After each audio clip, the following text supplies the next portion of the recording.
ધોરણ 7 વિજ્ઞાનમાં હળદર પત્ર પર દ્રાવણોની કેવી અસર થાય છે તે જોઈશું. હળદર પત્ર પર દ્રાવણ મૂકતા જો લાલ બને તો એ બેઝ છે. શું કહેશો એને? બેઝ. અને લાલ નથી બનતું તો એ એસિડિક હોય કાં તો તટસ્થ હોય. ચલો આપણે લીંબુનો રસ મૂકીએ હળદર પત્ર પર, કોઈ અસર થતી નથી એટલે બેઝ નથી. ચલો સોડા વોટર,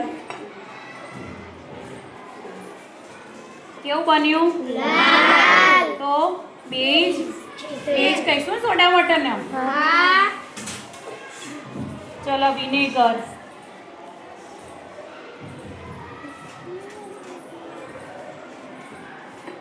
થાય અસર કોઈ થતી એટલે બેઝ નથી વિનેગર.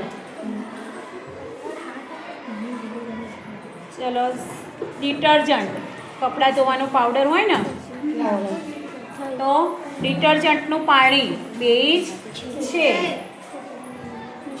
ચલો મીઠાનું દ્રાવણ, અસર થતી નથી. નળના દ્રાવણમાં અસર થતી નથી.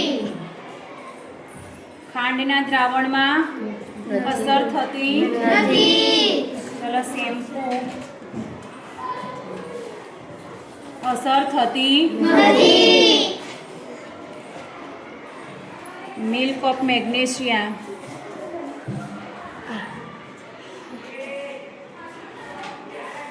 કેવું બન્યું? તો બેઝ છે. મિલ્ક ઓફ મેગ્નેશિયા બેઝ છે. ચલો કેલ્શિયમ ઓક્સાઇડ, કેવું છે? લાલ. તો એને બેઝ કહીશું ને? ઓકે, ખબર પડી ને?